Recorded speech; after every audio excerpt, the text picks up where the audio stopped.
Okay, so we're slightly behind. 2 minutes for technical break. Okay, let's start. We're supposed to have 4, so 5. Sorry. One supersymmetric higher spins invariance dimensions. You're welcome. Yes, thank you very much. First, let me do the first thing first and thank the organizers for inviting me to participate in the conference. And yes, today I'll be talking about supersymmetric high spins and n is equal 1 supersymmetric high spins, and it will be about massless high spin fields. So this is a plan of my talks, for my talk. And first I will start with 3 fields. First, part one will be about 3 fields. And before even going towards supersymmetry, I would like to describe non-supersymmetric systems, separately bosonic ones and separately fermionic ones, in order to explain what kind of systems I would like to supersymmetrize.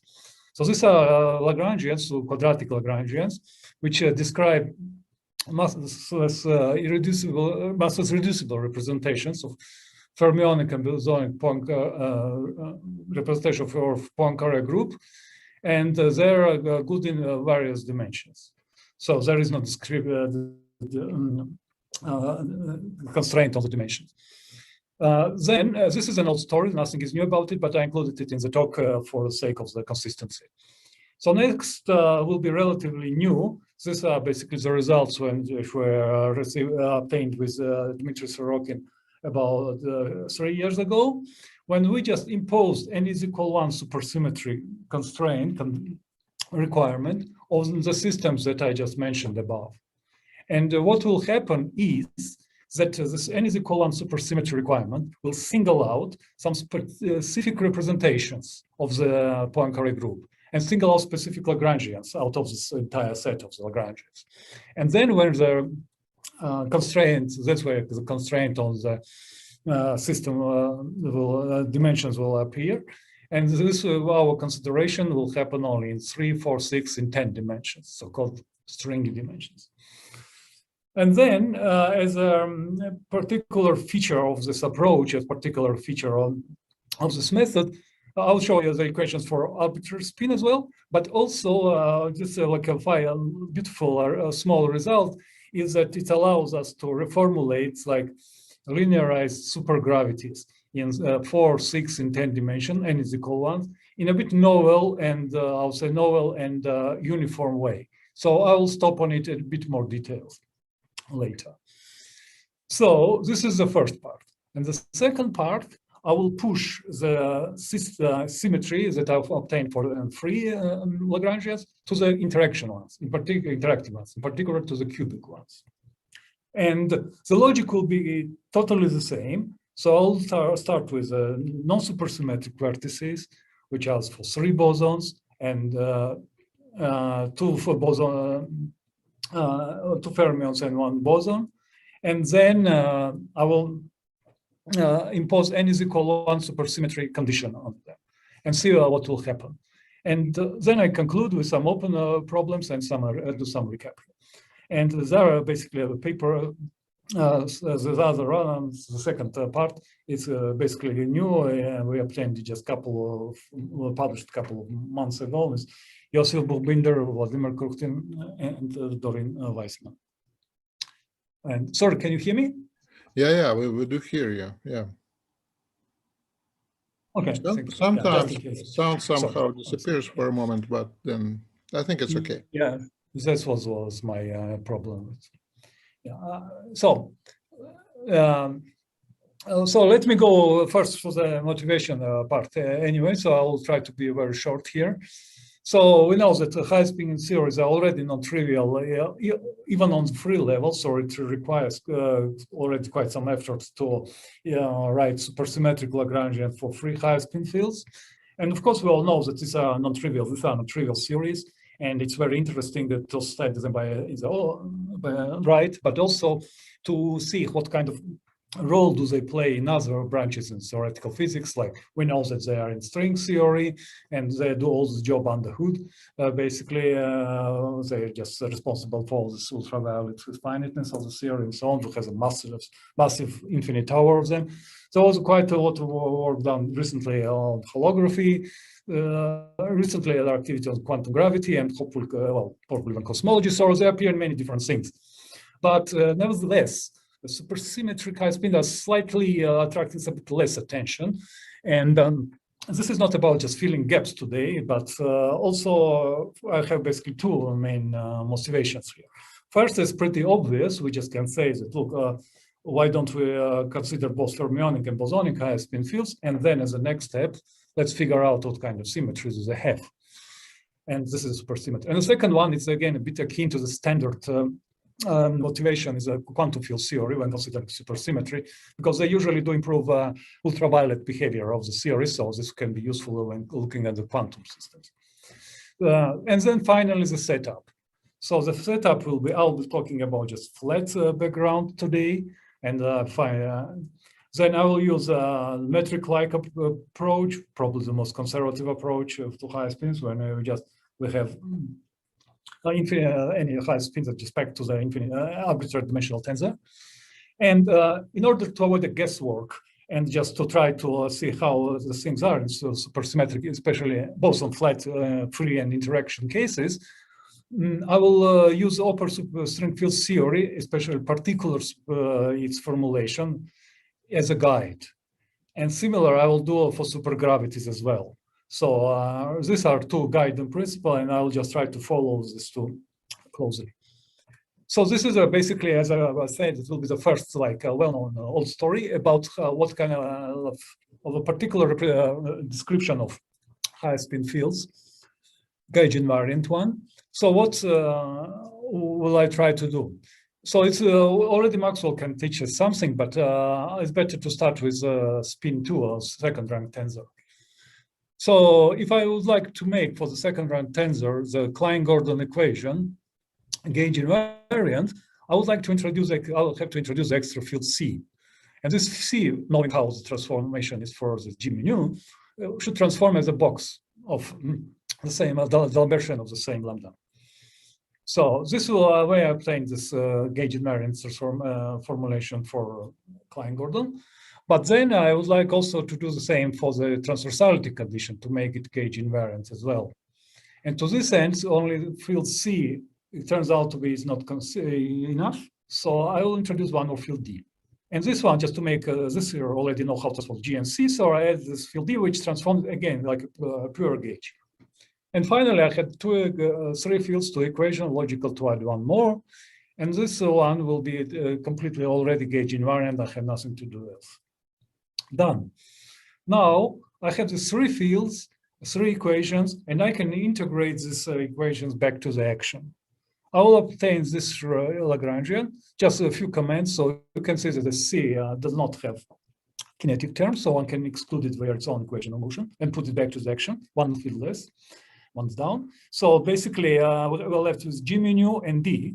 And this D has wrong kinetic term, the sign is bad, but it's a poor gauge, so I can gauge it away. And at the end of the day, will be left with only two fields, only field G mu, which obeys transversality condition. And since I am talking about little group which is orthogonal, so I should extract the trace. So all the story is how I can redescribe spin 0 and spin 2 in a particular way. They're both packed in G mu fields. Can I do the same for fermions? Yes, I can. So basically, there is nothing much to say about spin 1 over 2 because it is just a Dirac equation and that's it. And second one, I'll start with our transversality condition now for Rarity-Schwinger-like field. So A is our spinorial index and mu is vectorial index. So A, of course, depends on the space-time dimensions. What kind of spinor do I consider? So again, what I need to do is to introduce an extra field. And the extra field will be just the auxiliary field chi. And as you can see, both the transversality condition and the Dirac conditions, the Dirac equations, with this kind of modifications are gauge invariant. So as in the previous case for bosons, these equations are Lagrangian. I can integrate them back into the action and obtain the Lagrangian for this field, which again, after the pure gauge fixing, total gauge fixing will describe spin 3/2 and spin 1/2.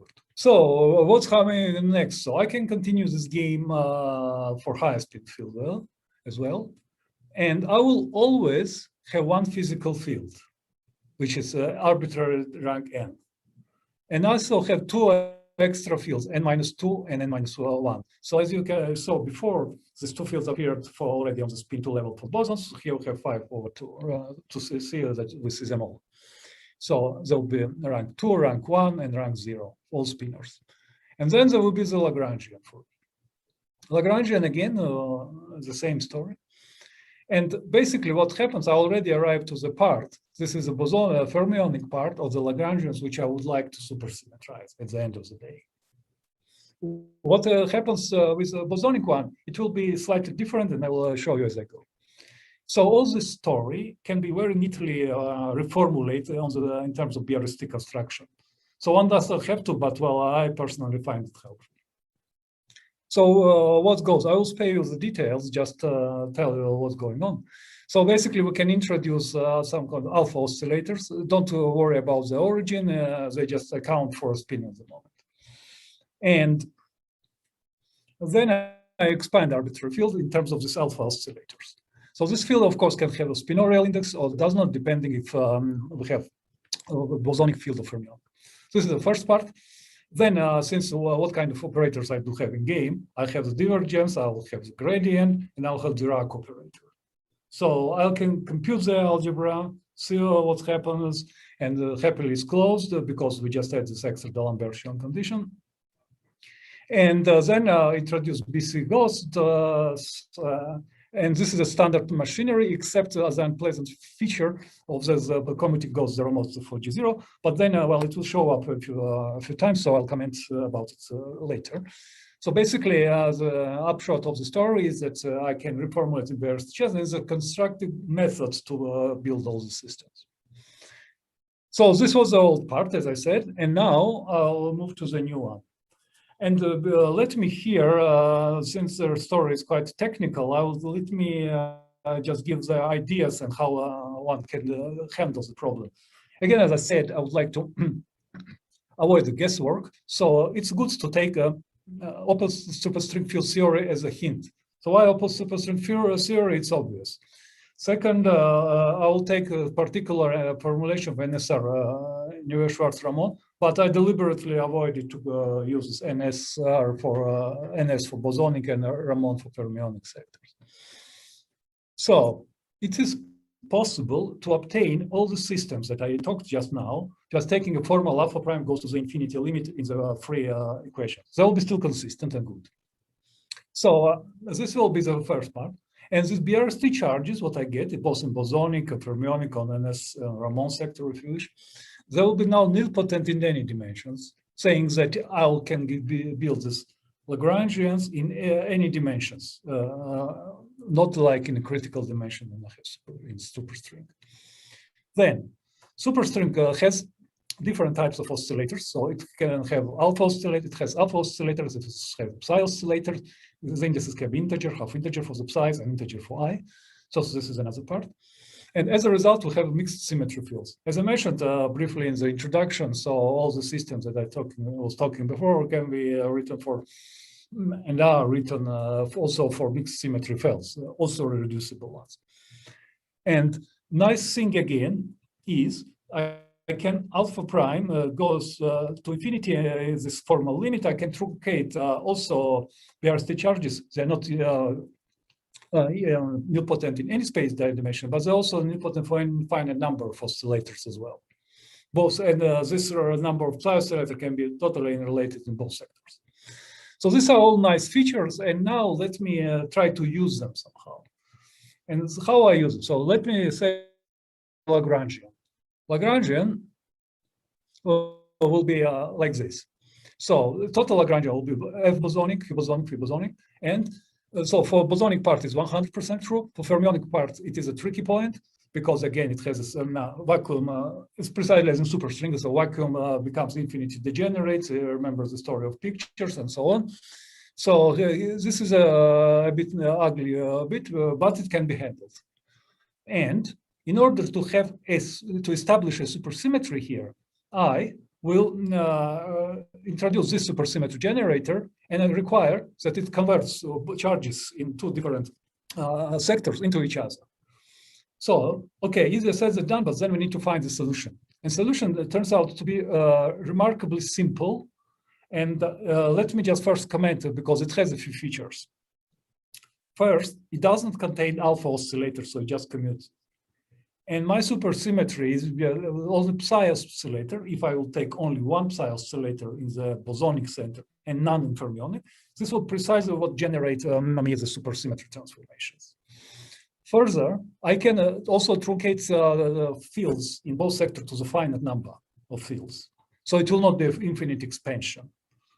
And then I will also try to close the SUSY algebra. And it turns out that with all these ingredients, it will turns out to be closed in 3, 4, 6, and 10 dimensions. 3 is a bit trivial because for massless fields it's kind of trivial. So I'll be mainly talking about 4, 6, and 10 dimensions. And luckily there is no picture. So let me just compare what happened. So this problem was considered back in 80s during the heyday of string theory in this paper of Kazama, Niviu, Nikolai, and West. They considered similar problem, but yes, it of course brought all features that happens in string theory. So first, we have infinite number of oscillators, and then we cannot close algebra in one particular sector. So it's closed up to the pictures. So it's a bit, it's field theoretic interpretation becomes difficult. Whereas here we just can write all these supersymmetric models in a very simple and compact way without any additional ingredients. And I can do some extra effort, which I will skip just to remove this infinite degeneracy. So I can, it's a ghost vacuum, so I can forget about it. And so just to recap, all these formulas that I said for you, they basically compactly describe very simple supersymmetric models. And I will show you how they work. So finally, just to finish with it, I'll just say that the fields will have this structure of N and B, where N is number of oscillators, B is a 0, 1 of Fermi oscillators. As I said, these guys happen only in the bosonic sector, none in fermionic. So in fermionic sector, therefore, I will have precisely these 3 fields that I was talking about earlier. So in bosonic sector, the story is a little bit more complicated. Now I have 7, but 3 of them they are of this type which have no kinetic field source that can be removed by the only equation of motion. And I will end up with only these 4, 1 physical and 3 auxiliary fields. So just to remind you, auxiliary, I mean not in the sense of supersymmetry, but in the sense of cage invariant transformations. So supersymmetry is on shell here. So now, and I can write this them explicitly, and I will show it on the next transparency how it works. So then just examples, just to say how this thing works. So n is equal to 0 is basically super Maxwell. So it will have only one field with no indices here at all. And here we'll have 0, and so I put 0 here, so no indexes at all. This will be like gaugino. And here will be m0, so it's a vector field, plus this one, auxiliary one. And auxiliary, it's like a transverse component of the vector field. But funny thing is that one can redefine the field a little bit in such a way that this E becomes also auxiliary in terms of supersymmetry, like a D field in SUSY formulation. So in principle, one can even get here off-shell formulation for Maxwell for free. Now this promised one about n is equal 1 supergravity in 4, 6, and 10 dimensions. So to this end, I need to choose n is equal 1 here. And I will get the following fields. So in bosonic sector, I will have 3 fields. No, sorry, 4. So physical will be just 1, and it has no symmetry. This B, A, they are all auxiliary ones. And in fermionic, we'll have just particular case of the Lagrangians that I showed you before.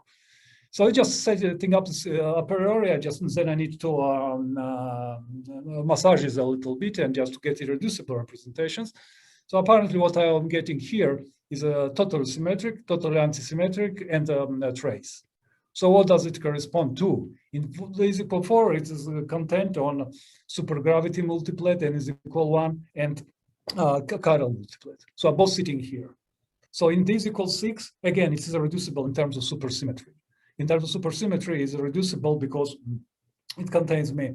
If I'll split the B field into self-dual and anti-self-dual parts, I will get supergravity multiplets with gravity, G mu and self-dual part, and anti-self-dual part with a scalar will give n is equal 1, 0 tensor multiplet. And finally, for d is equal 10 is just one irreducible representation of d is equal 10 and is equal 1 supergravity. So here are the supersymmetry transformations, both for physical and both for auxiliary fields, fermions and bosons. And as I said, the rest, which I have not written here, are basically inert with respect to supersymmetry transformations. Yeah. And now, yes, sorry.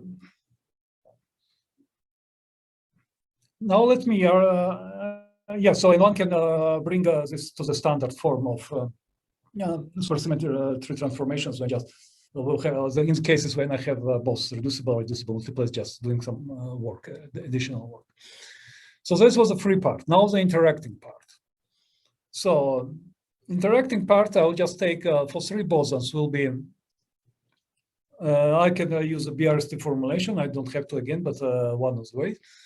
So this is a free part. This is the interaction vertex, and I will take 3 copies of this auxiliary Fock spaces that I had before. And in order to get nonlinear and non-trivial conditions of V and non-trivial equations, not to account for V's which are obtained for the free Lagrangian by field redefinition, I might have them non-linear, so non-linear, making all gauge transformations non-linear. G is some unspecified gauge coupling constant, and I will just require gauge invariance step by step. So 0's power of G is just the nilpotency of BRT charts as usual, and I will come back to my old systems that I described.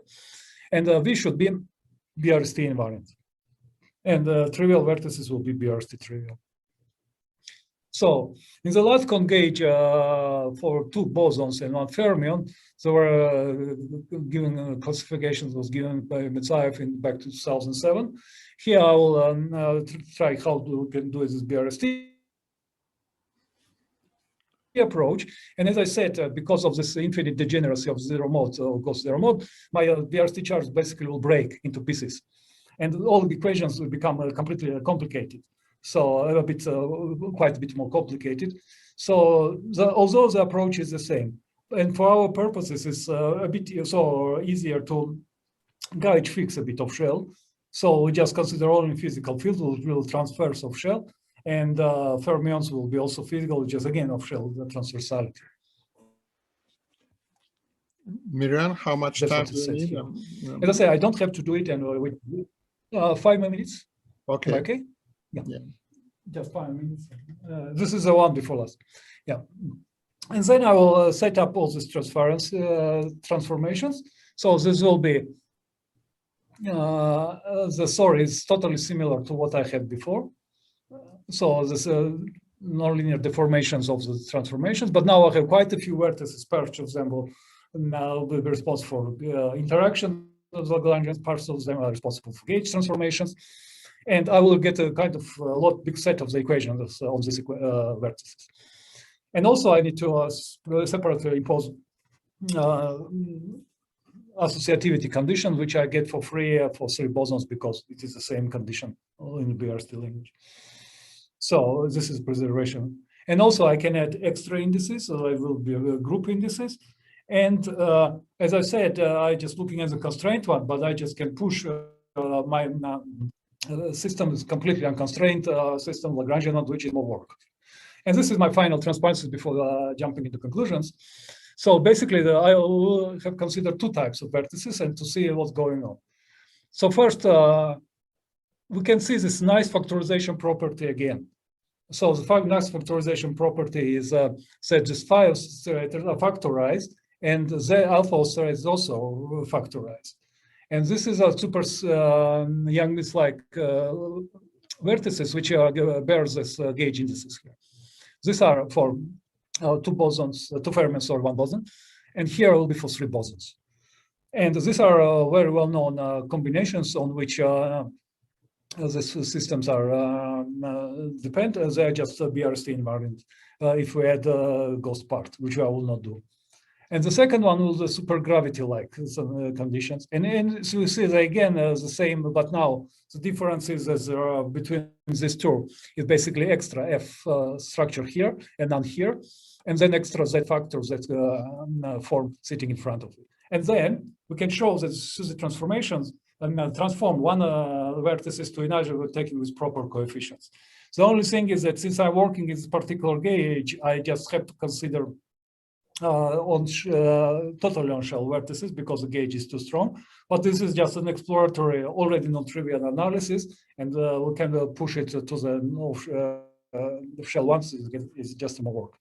But the only trouble is the kind of problem is that when we're doing supergravity only like vertices in the D is equal 10 is equal 6, then the coupling of the B field with two fermions seems to be problematic to generalize for high speed fields. So I will still put the off shell. It works on shell, but off shell formulation I'll still put it as a so off shell generalization of the is equal 10 sugra. I will still put it as an interesting open problem. So this is just my final transparency. Yes, I wanted to recap. So what they are doing and what can be interesting. So it will be interesting to do massive fuses for dimensions for 3 and higher. So obvious connection with string theory, and one can use probably dimensional reduction. So in particular, it will be interesting. So I had recent papers with Zhenis Kurzov and Tungtran about quantum high-speed gravity. In my opinion, it's an interesting subject, and it will be interesting to apply it. How supersymmetry is working, how supersymmetry works there. Then deformation to ideal space. This is also an equation, and maybe further, not a formal connection with the string theory that will be also interesting to explore. And that's it. Thank you. Okay, thank you very much for the interesting talk and keeping on time. Questions, please. Any questions? I have a technical one, a little bit technical. When you are describing in BRST first quantized form fermionic fields, you have bosonic ghosts, and in principle you have infinite tower of fields associated to them. Yes. Plus there is an extra problem that, for instance, the Dirac constraint squares to box, which gives you extra ghost in both, which is, and then you need to another inner product, naive inner product that give you a correct connection. How do you handle this? Yes. If it's too technical, we can just postpone it to private exchange because it's not. Well, it is technical, but I just gave you a few words, give you a few ideas about just a few comments. So about C0, I mean, so the Lambertians, which G0 squares too. Yes, I will introduce this ghosts for the Lambertian. And then I can show that I can truncate this infinite expansion to the finite one. And then, so basically what I do, I just first write these BRST invariant equations where I partially gauge fixed BRST invariants, but I still have the rest of it. And then integrate back to the action. So it sounds a bit technical, but it's doable. But second one, it's much worse, I mean, kind of, because when you have this infinite expansion of B0, it is about the redefinition of this vacuum. And it is tricky, I would say. Well, we can discuss it privately, but final thing is that if I even just don't want to talk about it, I just can finally show entire Lagrangians, entire gauge transformation without this problem. I just, at this, what I show that I just say that I just remove this infinite degenerates. How I did is my problem. But it is a really interesting and tough. That's why I made it a bit too simple, maybe. So, but what I do is when I write this field theoretic Lagrangians, there will be no these issues. So basically, standard vacuum, and one can just simply derive. Thank you. Maybe I drop you a line because I think there is a systematic way to do it. Oh, thank you very much. That you Thank can you. do in private. So are there any other questions? We have a few minutes for... okay, actually, I have a couple of questions myself. So the first one is that in your approach, there is no critical dimension, like in string theory, which probably means that you can proceed with a finite number of fields. Is that correct? Could you, sorry, please repeat again, because I had an interruption. So, no, so you said that... well, my question is that correct, that the property that you can formulate your approach without referring to critical dimension implies that you actually can work with a finite subset of fields, not necessarily. Yes, is that correct? Yes, it is correct. Okay, so that answers the first question. And the It's second absolutely correct. So it's yeah.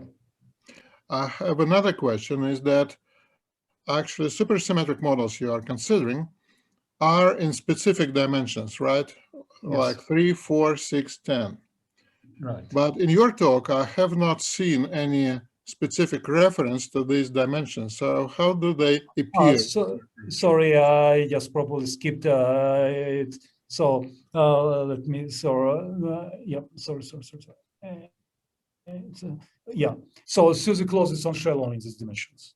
So even if I will achieve the invariance, for example, if I write similar, let's say Maxwell like in the D=5, I cannot close only with this set of fields.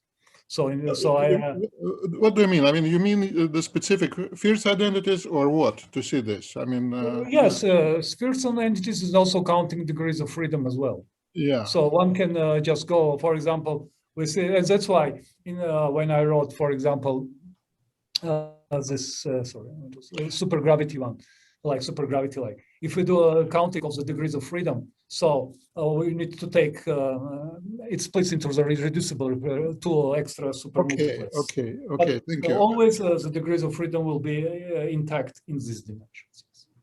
Yeah, and finally, the last maybe questions before we're switching to another speaker.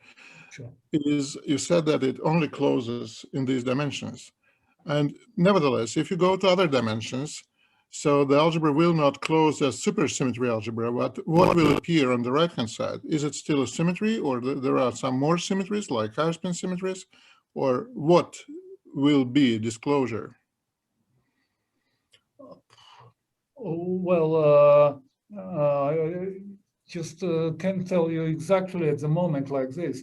Probably one has to look at the highest spin ones as well. But I mean, for lower spins, it will be the standard. I just don't exactly remember what are the.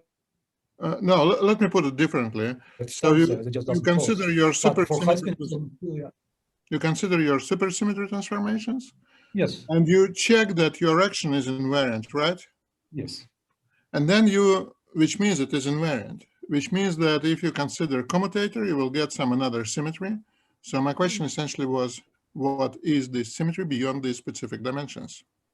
What I can say exactly is usually it doesn't really close, but I don't really have a good. Okay. Answer for beyond dimensions. Thank you very much, Mirian, for your talk. If there are any more questions, actually, I do have myself another, but that will be postponed for the discussion session after. So thank you very much again.